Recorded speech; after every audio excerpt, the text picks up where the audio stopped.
hardworking aspirants. I am Pratyush and this is Sikara Academy. And today we are going to see some of the Indian paintings for UPSC Art and Culture. And guys, this will be for an overview so that you understand about the paintings, and we will also have an additional class. We'll go into the details of the paintings from where the questions have been directly asked, and we will also try to see the other aspects of it. So these were few of the paintings, guys, that you have seen, and now a little info for you. So guys, we are running batches for UPSC CSE 2026-27. Right now you have 50% discount on them. Along with them we have TSPSC group 1 and group 2 classes also going on. And with that, this is my favorite part, the mentorship program for UPSC, TSPSC and APPSC. One-on-one live mentorship by Deepika ma'am, the faculty with 20 plus years of experience, and the faculty which can take you and your journey from an aspirant to administrative officer. So this is the chance for you guys. You can call on the numbers given below and inquire for the further details. Let's get going and let's start with our classes. Indian paintings. When we talk about Indian paintings, how come we forget religion and the religious themes into it? The courtly culture, because the Mughal era that we will see, folk traditions and colonial encounters. Okay, so just an overview, that's what we will have. So when we start from the very ancient times, okay, if you would have read in the ancient India, you must have heard about the Bhimbetka rock shelters, okay, in Madhya Pradesh, that is. And guys, if you see these beautiful paintings, if you can see on the walls which have been created, it's also UNESCO World Heritage Site. We have had the questions related to this in UPSC coming. So what it is, it depicts, guys, hunting, dancing, animals and community life as it is visible. Use of natural pigments like red ochre and charcoal is used, and the style is linear, geometric and silhouette figures. Still, I'd like to just, yes, zoom it out for you, and if you can see it, guys.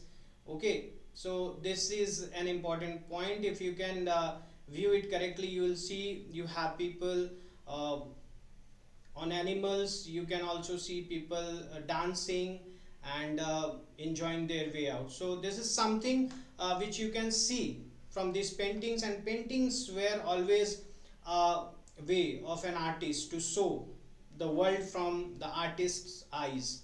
Okay, nonetheless, getting ahead of a few of the ancient Indian paintings, a very good example of it is in Ajanta caves. Ajanta caves, guys, from 2nd century BC to 6th century CE. That is what we see. It's also an UNESCO World Heritage Site.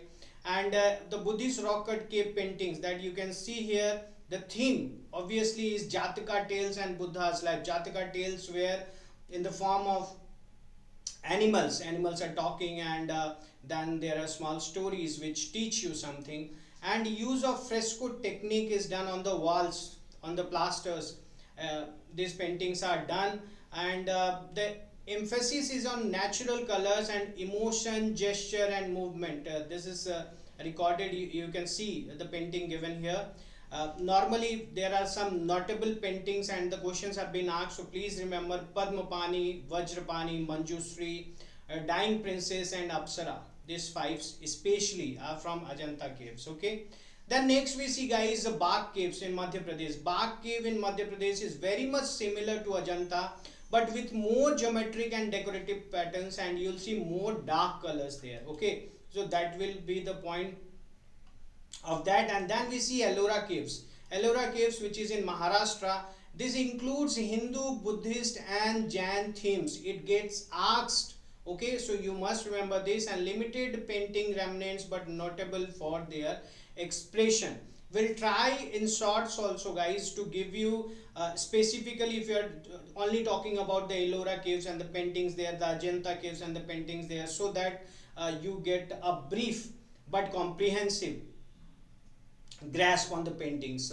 Let's see the next one. We have Sittana Vasal caves, that's in Tamil Nadu. Jain paintings using fresco secco technique. So fresco secco technique, you'll have plaster and then you'll use some material, okay, for the pigments, okay, to attach the pigments there. Sometimes the dyes or the other things are used, that is called the fresco secco technique. Okay, moving ahead guys, we saw the paintings from the ancient Indian part. Now let's see the medieval Indian paintings, and there you will have mural paintings and the miniature paintings. Okay, let's see the examples of the mural paintings guys. Mural paintings are what? Basically, they are the paintings done on temple or palace walls. That is called the mural painting. For example, Chola murals you'll have in the Brihadeshwara temple, Thanjavur. You also have Vijayanagar paintings in Lepachi temple, and Kerala murals for mythological theme in temples. Vijayanagar paintings you can see it is given, and this is also a Vijayanagar painting enlarged for you so that you can just see. And then this is the Kerala murals painting guys. So these were done on the walls and so beautiful, so vibrant colors. If you see the colors you feel energized. Okay, so that was the part of the murals. And let's see the miniature painting, small scale highly detailed paintings on paper or palm leaves. So from mural to this miniature painting will come when there will be this invention of paper, and also along with paper people have started to move away from not only the it is limited to the walls. Okay, so that is why you will start seeing this miniature paintings on palm leaves as well as on the paper. And you'll have different schools evolving with it. Okay, so Pala school, that was in Bengal and Bihar, it will have paintings related to Buddhist themes. Then Western Indian school, that is the Jain manuscripts, you'll see bold colors and angular faces. Few of the example of these paintings are here guys, you can see. And this is the Pala school painting. Okay, the feature that you see over here, it's a very vibrant one. Okay, it's quite visible from here. And let's see the Mughal school. Mughal school will be patronized by obviously the Mughals like Akbar, Jahangir, Shah Jahan. Babur, though he did not had that much of time, he was always indulged in the wars. And Humayun, as you know, on and off with Sher Suri being there. So you mostly have Akbar, Jahangir and Shah Jahan, and Aurangzeb being a hardcore Islamist. So you will not see much at his time also. Fusion of Persian and Indian style is shown in Mughal school, and portraits and court scenes and flora fauna, that is what will be seen. Few of the notable painters, if you can see, Basawan, Abdul Hassan and Ustad Mansoor. Questions have been asked, so please do remember.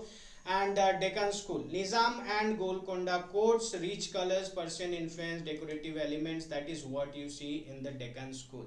So the Mughal schools and the Deccan school, these were few of the notable ones you must remember. And let's see now the Rajput schools. Rajput schools like the Mewar, the Marwar, the Kishangarh, the Bundi, the Bikaner. And what will be the theme? The theme will be Ramayan, Krishna Leela, court life. Okay, you'll see the bright colors, you'll see the flat figures, you'll see the emotive expressions. It's very vibrantly done here. These are some of the paintings which you see. The colors make you feel happy. Let's see Pahadi schools developed in Himachal region. Sub schools are Basoli and Kangra. Krishna Radha theme. Okay, and lush landscapes. If you see this painting, I like to just enlarge it a bit for you. Okay, so here you see guys the landscapes and the Krishna Radha painting that you see. It's looking so beautiful and so vibrant. Okay, so the lush landscape and delicate lines and romantic imagery is what you see in Pahadi schools. Okay, so sub schools are Basoli and Kangra. Do remember, it might get asked. This is also a painting from Pahadi school guys. Again you can see the same theme what we discussed, the very same thing is being displayed here. Folk and tribal paintings, it is again very important, please do remember. Okay, so Madhubani and Manjusha, both are coming from Bihar. Okay, Madhubani, Mithila, Bihar, that is the geometrical patterns and Hindu deities, natural dyes that you can see here. Manjusha you will see linked to Bihula and Bisari tradition. Please remember that. Worli, Maharashtra, tribal life using white on mud base. This is looking so beautiful, only white color is used on black mud base. This is looking amazing. And then we have the Patta Chitra. Okay, Odisha and Bengal mythological stories on cloth or palm leaves, that's called the Patta Chitra. Chitra obviously in Hindi is for the paintings. Saura Odisha, that is the similar to Worli's sacred and symbolic. Okay, so we have seen the Bihars, the Maharashtras, Odissas.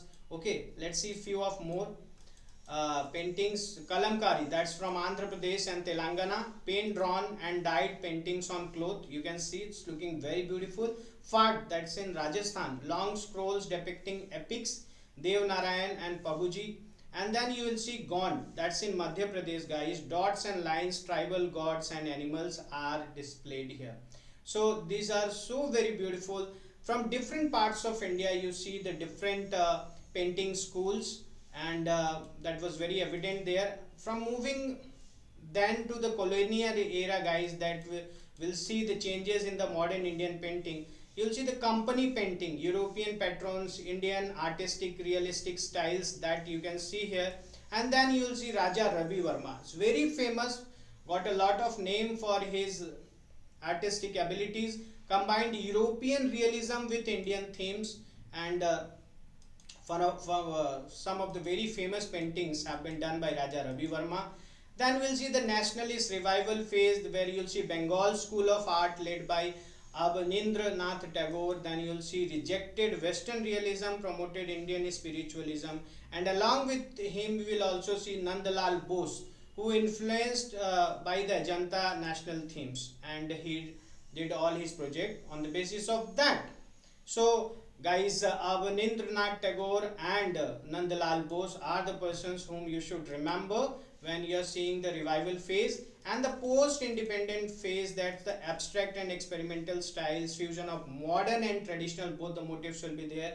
And here people like M.F. Hussain, S.H. Raja, F.N. Sauja, Tayyib Mehta, very famous nowadays, you must have heard about them. So the contemporary painting trends, what is going on now? Now it's the time of digital and installation art. You know, it's the time of AI. You know, it's the time of Ghibli style paintings, Ghibli style pics.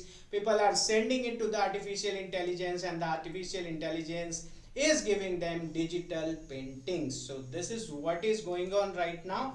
So the painting technique that we saw in Ajanta, that was the fresco, they are drawing on the wall, then the fresco secco.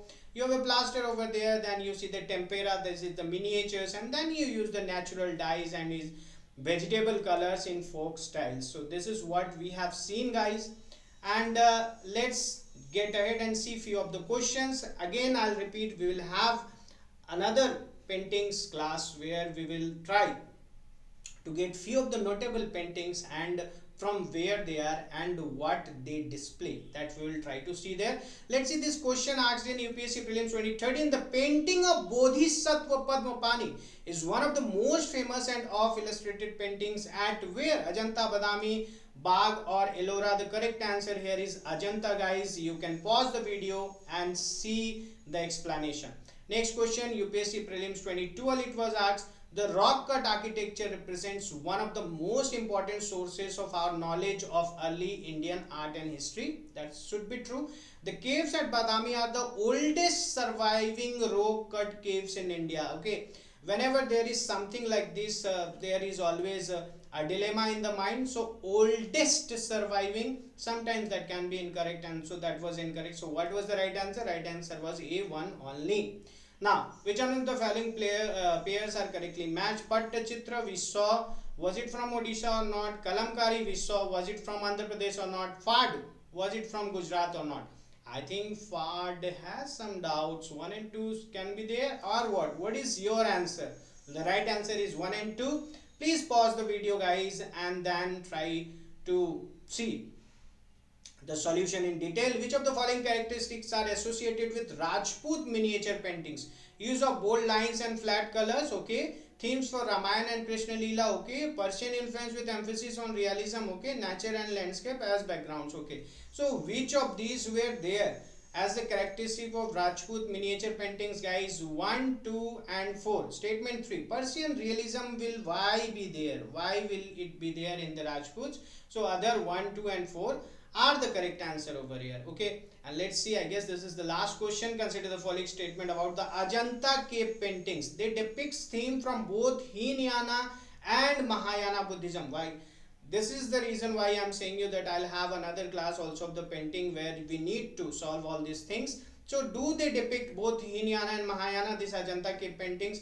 They use the fresco secco technique for painting. Okay, that's number 2. Natural pigments were used for color. So you have three statement there, and what is the correct answer over here? Well, the correct answer is 1 and 3 only. Ajanta painting use the true fresco techniques, okay, and not fresco seco. What is fresco seco? Where you use the dry plaster, okay, and true fresco means painting on the wet plaster, okay. Here you will need the pigment to be glued with some material, okay. So that is the thing for it. So guys, with that we have come to the end of our this art and culture class. But before you go, I'll again like to say you, when there is a serious aspirant, okay, and it really pains me because I myself have been an aspirant. Guys, it takes many years for an aspirant to understand that what he actually needs to do, and for that you really need a mentor. And who better than Deepika ma'am, having 20 plus years of experience, and what she can give you is something which you will only understand if you have conversation with her. So to have that, you can always call on this number and book your classes, your session with her. Well guys, keep preparing for success, keep working hard, and I believe in you. One day you'll be successful. Thank you.